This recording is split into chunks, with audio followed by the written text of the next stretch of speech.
So we're not against giving gifts, but wanting to make sure that we don't ruin Christmas for the kids by being excessive in that and causing it to kind of slowly drag our focus from what is absolutely central to the Christmas season.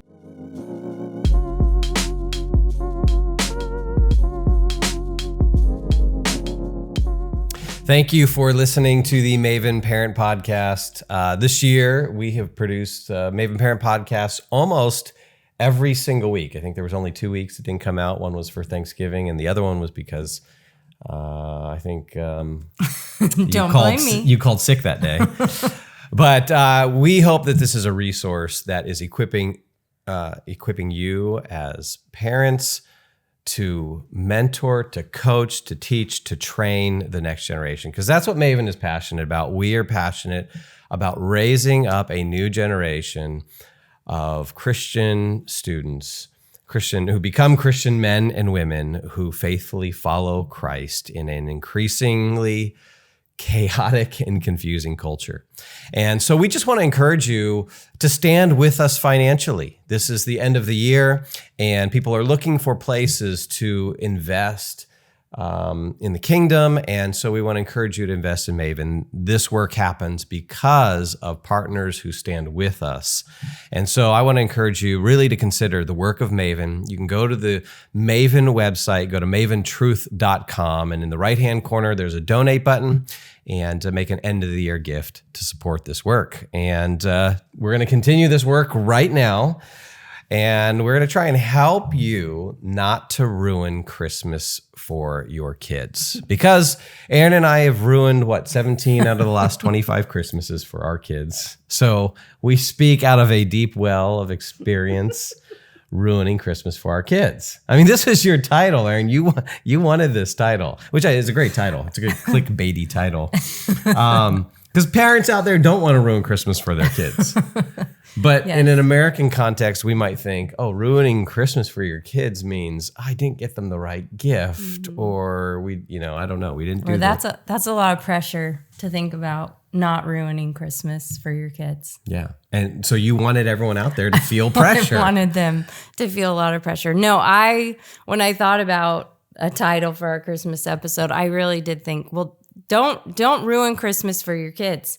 And actually the solution to that is not to do more and to buy more and to think of more activities. Actually, what we're going to suggest is in a lot of ways. Don't celebrate Christmas at all, because Christmas is pagan in its roots. And if you celebrate Christmas, you're basically worshiping the devil. No. Oh, that's the Halloween argument.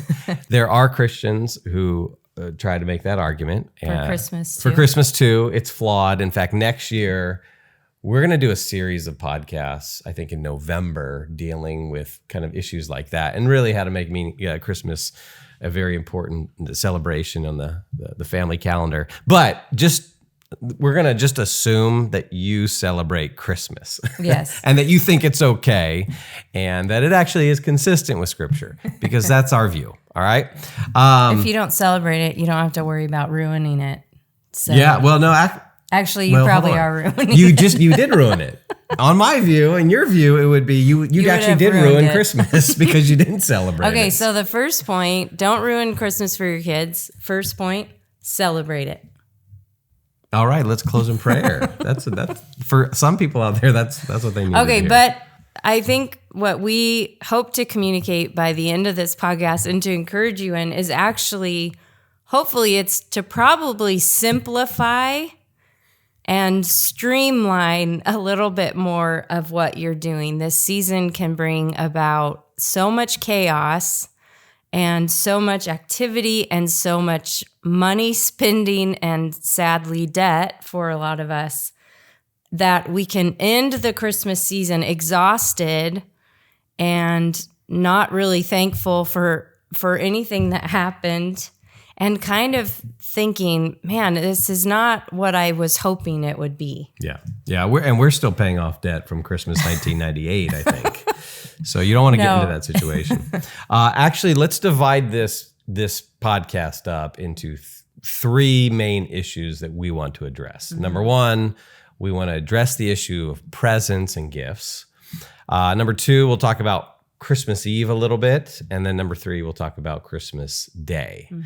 And that give you a little overview of what we want to cover. Okay, so let's talk about the topic of presents. Because, this is something, if you're listening to this before Christmas, you can backtrack or change things. Christmas Day has not yet come. We will even suggest maybe the radical move of taking some gifts you already have right now, stashed away for family members or for kids, maybe even returning them. Yeah, or like what we've done is when we've bought too many things, we've saved it for the kid's birthday, so we've stuck it in a closet and said, okay, we'll just give this to them when their birthday comes around. Which relates to the main point here. What's our main point? The main point is do not go overboard on gifts for your kids. And this is actually something that we didn't ruin Christmas, but in a sense, we at the end, after Christmas is over, we thought, man, we did too much. This was too much. And I remember one Christmas in particular, we were living in Colorado. Our family's all in California. And so everyone shipped the gifts. Do you remember that year? Yeah. Everyone shipped the gifts to, at that point, we only had 2 kids. And so we had all the grandparents' gifts, aunts and uncle gifts, all on Christmas morning. Our gifts, all on Christmas morning. And it was overwhelmingly, I mean, there were just so many gifts that our 2 little ones actually were getting tired of opening presents because there were too many. And I think having all of those gifts at the same time in one place helped us to see, typically this would be spread out. We do the family gifts at home, and then we go to grandma's and she would do her gifts, and then the aunts and uncles would bring over their gifts. And so it's kind of, those gifts are coming slowly. We saw it all, the huge pile all at once. And it gave us, I think, a little perspective. It was certainly eye-opening to see, wow, this is how much stuff the kids are getting on Christmas. And it was too much. So it was self-evident. It was self-evident. This is too much stuff. So after that Christmas, we started to make a shift and started to think more deeply about this. So we've tried a couple things over the years. One is we just said, okay, we're just going to do 3 gifts, and that's it. Just 3 gifts per kid and their stocking. Because if we had 5 kids and we just said, hey, 3 gifts, they'd have to fight for it. 3 gifts per child. Okay, People knew that what I was saying. Just wanted to clarify. Okay, so 3 gifts per child and their stocking. So we tried that. 3 gifts, you say in their stocking, or 3 gifts and their stocking? And their stocking. Just wanted to clarify again. Okay. And then we've also done, $100 a kid or $150 a kid or something. Of course, or as another category. Yes, so we tried that. Dude, was it because the 3 gifts just didn't work?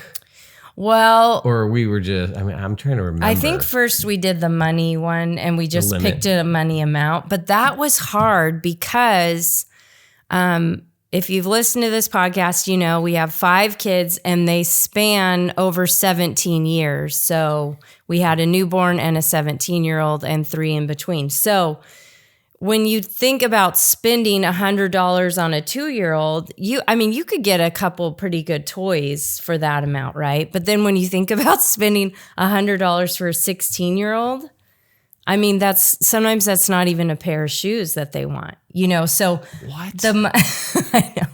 I know it's really terrible. If she's a teenage girl for a guy, no, okay. So that's when we were like, okay, obviously the 5-year-old is happy with gifts that are cheaper, and so it was okay to buy the 16-year-old a nice pair of shoes, something else. And so then I think that's when we moved to the 3 gifts.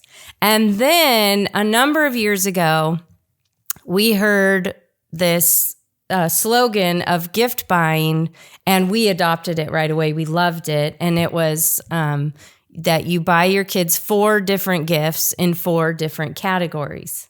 And the 4 categories are, some people probably already know this, but it's something you want, something you need, something to wear, something to read. Yes. Okay, so we love that. Something you want.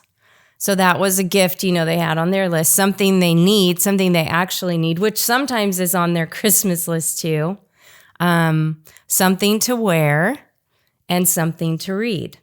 So this looks different, of course. That last category is a book, just in case. Is a book, yes. Just wanted to clarify for folks out there. Which we love that too. I would guess there's a lot of American families that wouldn't even cross their mind. To buy a book. For their kids on Christmas. Yeah, okay. I want to talk about that because I have ideas. I have ideas for Christmas books. Can I give ideas for that later on? Yeah, let's give that in a second. Okay, because that will be one of my favorite parts. Okay, so the 4 categories. Now, obviously, the something you want, something you need, something to wear, just those 3. Like for our teenage daughters, all 3 of those things are clothes.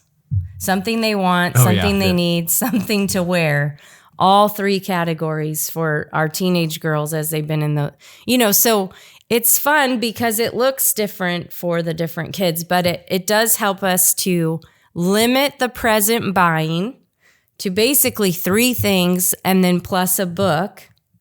And then we do things in their stockings. We do, some little stuff in their stockings. Yeah. One of them, I think, tried to make actually the 4th category clothes as well. Something to read, and it was clothes. And that we just thought that does not work out. That doesn't work. So that was a stretch. So that is now what we've done for many years. And I think we've really loved that because it's helped us to stay in a budget. And it's helped us to be kind of thoughtful of these categories. And then as we've communicated it to the kids, they now just have this expectation. These are the 4 categories that they get. Yeah, and it helps to limit, what you end up purchasing. So it creates a limit. Everyone is kind of on board with that. And we also do a stocking as well. In addition to those 4 gifts, there's stockings. And we've, even with those 4 categories and stockings, we have felt like it gets a little close to excessive. So you do have to be careful. I don't know, maybe we should try implementing this Christmas, like removing one of those categories. Can we do it this close to Christmas? How would the kids? Would the kids be okay with that? They might notice if we're Our son behind the camera is like shaking want. his head right now. No. Just something you want, something you need, and something to read. You could do that. Or how about just cut it down to something to read? That's it. They might notice if we cut that many categories. How about an age limit? Like maybe after a certain age, we stop buying gifts. Like if you're 20 or older. I wish to be left alone. I don't make merry myself at Christmas, and I can't afford to make idle people merry. He's picking on our cameraman. So I think being thoughtful of how much you're buying, and even for the little ones that you could buy a bunch of cheap things, even saying, no, we don't need to buy 8 things. We don't have to have 8 presents wrapped under the tree. We can do things in moderation and not be so excessive with our present buying, especially if this year or any year that you are financially just in a not a good place. I think just practically gas prices are up. Inflation is really bad. A lot of people have lost jobs. So, and even if you're not in that place, even if you're in with plenty, it's actually, we want to think about what's communicated and how are we shaping our kids, even in the giving of gifts. And by giving excessively, do we foster in them an appetite for materialism? In addition to that, do we lose a focus on Christ? What are the consequences by going overboard on gifts? So it's actually something that we really have tried to think seriously about, and we want to encourage parents and grandparents, to think, to be generous in our gift giving. That's not what we're talking about, but for our kids who live in such an affluent society like ours, where there's so much stuff, where there's such a push for goods and services and pleasure. We have this just incredible appetite for pleasurable things. All of that, while not being bad in and of themselves, to an excess, they can really influence and impact our character and what becomes important to us and what we value and what becomes maybe even idols to us. So that's really the intention behind it, and the worldview behind it is saying, hey, how do we protect ourselves from some of that during this season? Because we think giving gifts is a good thing. So we're not against giving gifts, but wanting to make sure that we don't ruin Christmas for the kids by being excessive in that and causing it to kind of slowly drag our focus from what is absolutely central to the Christmas season. Yeah. I think under this topic of presents too, and what you're talking about is also having our kids participate in gift giving to others. And so that Christmas for them isn't just about receiving, it's also about giving. And we have done this with our kids even when they're little, that they participate in the buying and wrapping and giving of gifts to other family members, and that we have them start to participate in that when they're young, giving a gift to mom or dad, or siblings if they have siblings. Well, the way we've made it kind of, a requirement in a sense. It's not an option in our home. Like if you're in the home, you are going to buy a gift for mom. And so of course dad encourages that. Like, hey, I'm asking the kids, what do have you thought about what you want to get for mom? And we're trying to get them to think outside of themselves and to think about generosity, being generous and giving. But then also you've got to buy gifts for your siblings too. And of course, kids at first, I think when they're younger, because, here's, I think another thing that we have to highlight is that we make the kids use their own money on that. It's not like, hey, go buy your mom a gift. Here's $50. It's, you save up throughout the year, and you use your own money to buy your brothers and sisters and your mom or your dad gifts. And so they feel that. And now early on, there may not be a real enthusiastic response to this, especially if you're going to kind of implement this and do this for the first time. So you're going to have to be patient, but you can develop a culture where that just becomes the norm. And I'd say, especially when you do that with your older kids first, then the younger kids, that's modeled for them. It just becomes part of the culture of your family. It's just what we do. And there's more joy in it too. And I think we've seen the younger kids, they've never questioned it. Like Jonah now, he's number 5, and that's just what he's always seen in our family. And so he's thinking, before we did the podcast, he was online shopping for someone else. And he told me last week he's stressed that he doesn't have enough money for Christmas. And I said, well, mom can help you with some gifts. He's 10. Wait, you didn't run this past me. We are not financing his gifts. But I told him too, see, this is why you're supposed to be doing your chores and keeping up with stuff so that when Christmas comes, and this is actually something we have the kids do for each other on their birthdays too, that they get each other gifts. I know of families that have lots of kids, and you might be thinking, you guys have 5, that's a lot. But I mean double our size. And I know families that draw names, the siblings draw names, and then they get whoever's name they draw, and they get like a really nice gift. So that's an option too. But in general, that they're participating in it, and that they're participating in some of the work and toil to get the gift. Yeah, it's that much more meaningful for them. Yeah. And they get the reward, because I think sometimes in the Christian life, we simply think about kind of duty and obligation and doing what's right, which is part of it. But there's also a reward in doing that. There's a reward in and of itself There's a goodness that comes from doing something dutifully or doing something that's right. But then there is also other rewards that are good things that I think play to our appropriate self-interest.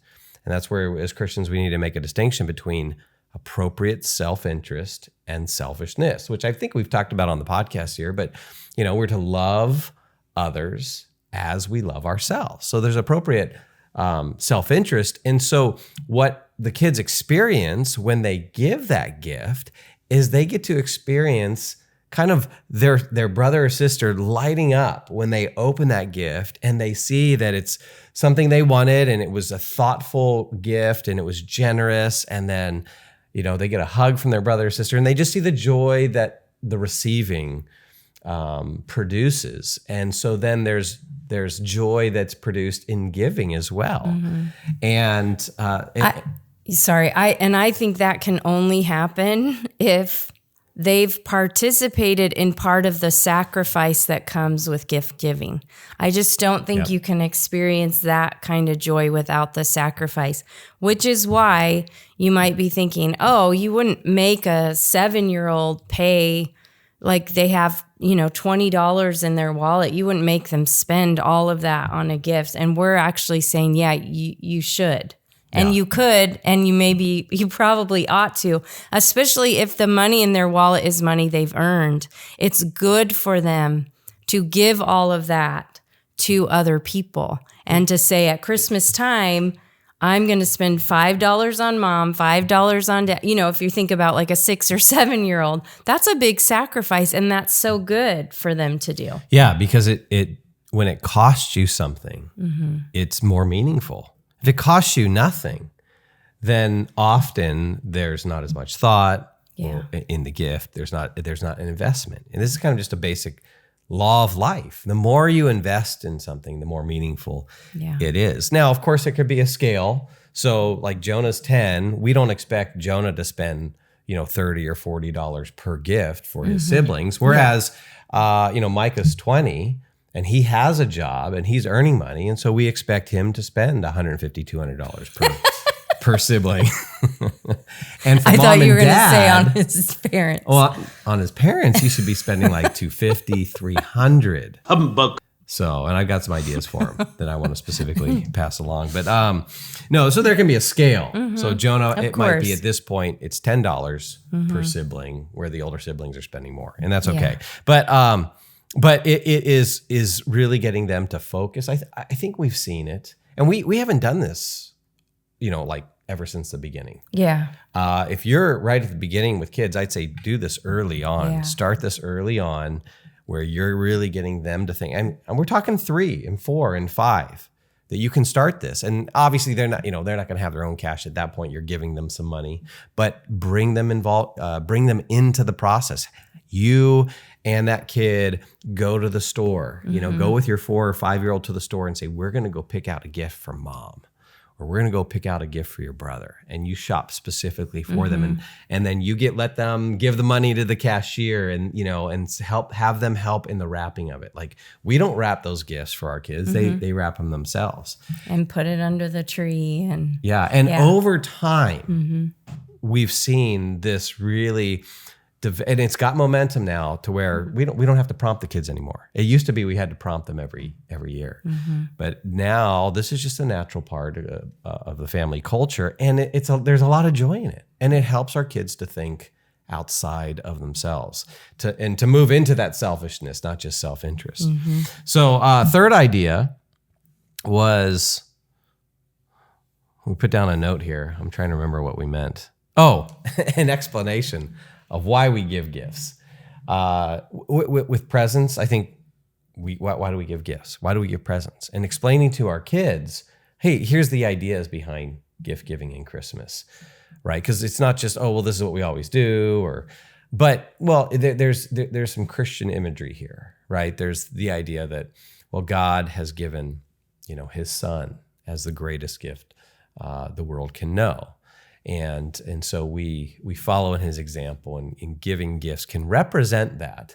And I think explicitly tying it into the Christian worldview. Secondly, when the wise men come to Jesus, right? And when they visit Jesus, what do they come with? They come with gifts, gold, frankincense, and myrrh, these very expensive gifts, these extravagant gifts. And so giving gifts is consistent with the Christian worldview. And so that there's a greater symbolism here. This parallels, or it reflects this deeper meaning of Christmas, and making sure that we tie in, at all these different points, we tie in with the deep meaning of Christmas and the Incarnation. Mm-hmm. Okay, you talked about the story of the three wise men.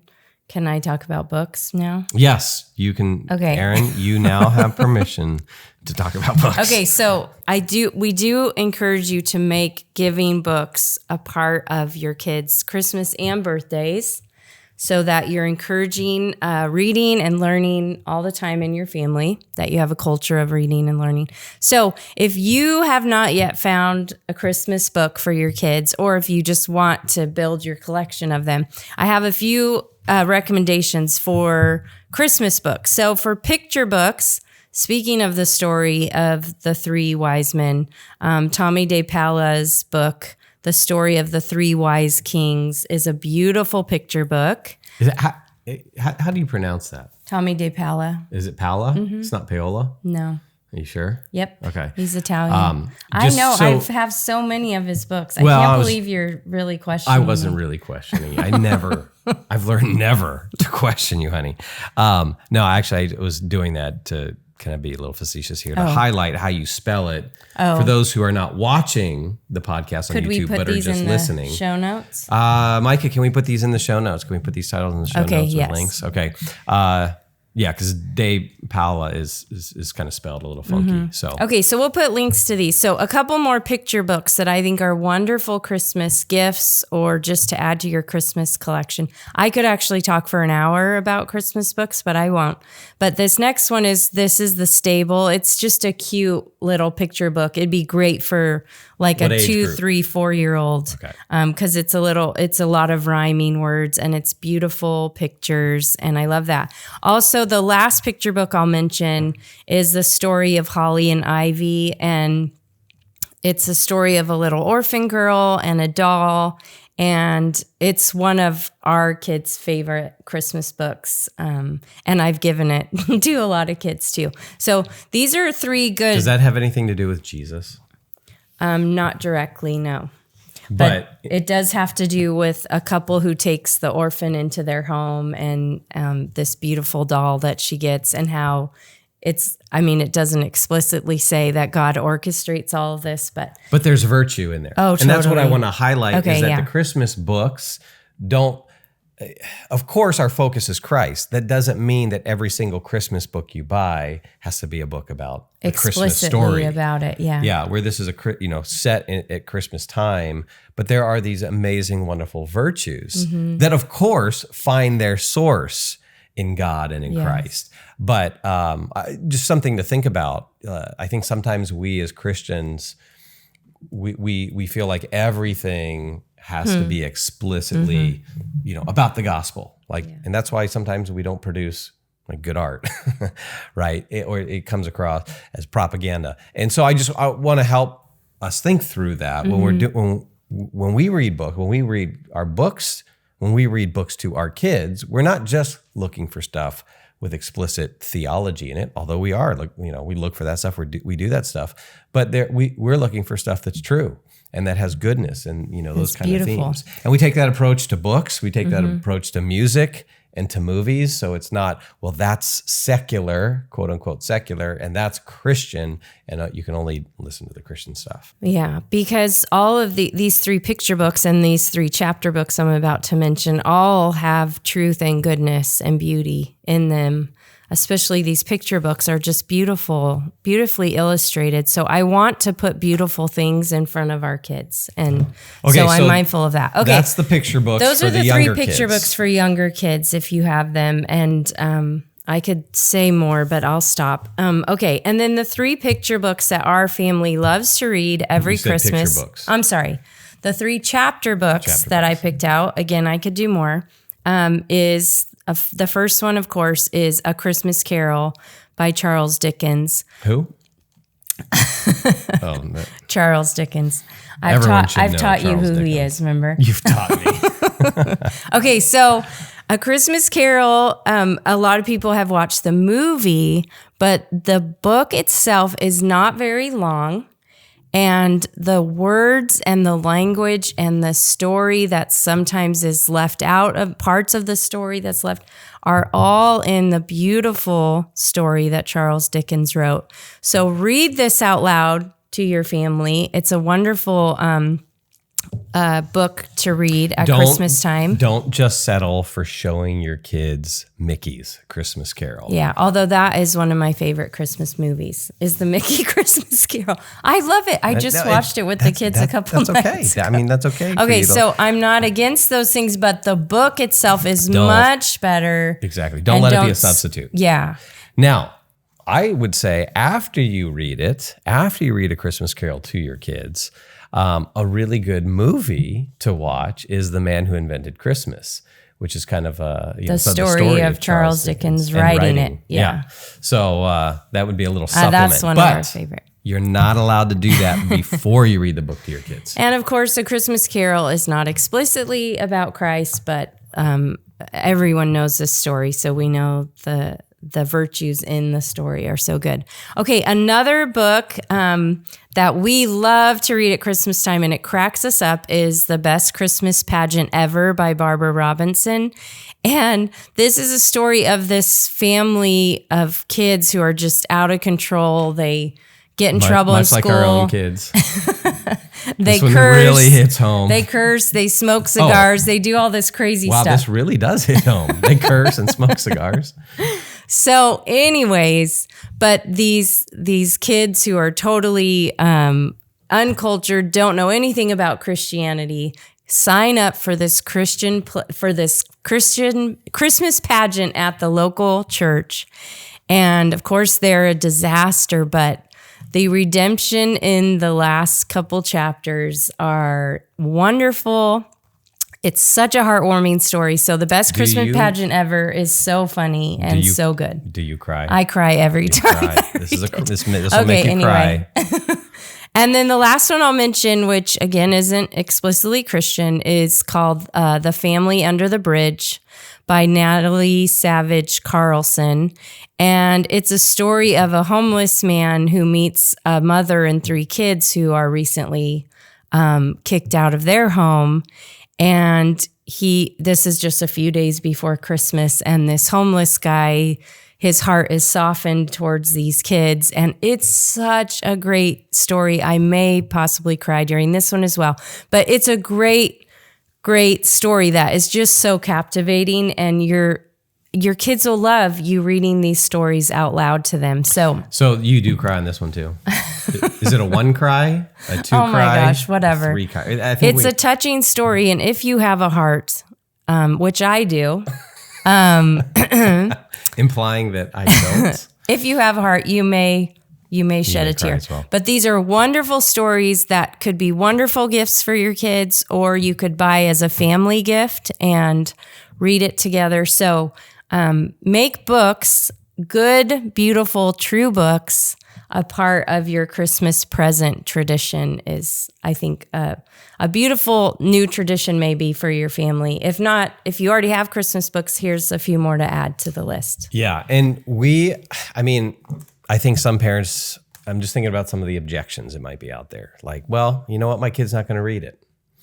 And I know that there are some books that we've bought our kids that they haven't read yet. Mm-hmm. Like maybe like our older kids last year, the book I got for them on kind of managing your technological life. I actually don't think either of them have read that one yet. So what we might do is make it a condition before they can open this year's Christmas gifts. They have to read that book. But, and I get that, like, we are not a very we're not a culture that really encourages literacy and the love of reading. It's going to have to be something that we develop in our homes, and you just keep at it. Yeah. And so for us, it's not even an option not to give gifts that are books at Christmas time. Yeah, we know your kids are going to jump for joy more over Xbox or whatever the latest video thing. Well, that's typically. Right. We understand, like, we get it, that when they open a book, especially if you've never done that, they might be like, oh, what's this? And not super stoked on that. We get it. And that's what you're saying. And that's fine. But it can become a part of the culture. And if they're not excited about the book, that's okay. You can make reading it together something that they look forward to. And if you have good books that you're getting them, like these books I mentioned are books that you will enjoy reading. Yeah. And they'll enjoy being read too. You know, if you have the right book and you make time to read, they will love it. Yeah. And so the earlier you can start this, the better. Yeah. The younger your kids are, it becomes a natural part of the culture of the family much easier. Okay. We've covered gifts pretty thoroughly here. And I mean, I hope we're trying to model for you what it looks like to think Christianly about even something like gift giving, right? We want to bring the Christian worldview and Christian truth to bear on every square inch of life. So even thinking about gifts and how we do gifts is an important thing. So we've covered that. We've said we're going to cover Christmas Eve and Christmas Day, and we will, but we're going to do that in a second podcast. Let's do this in the next podcast, and this one will come out before Christmas Eve and Christmas Day so that you'll be prepared. But we'll cover that in a separate podcast, and that'll be part 2 of how not to ruin Christmas for your kids.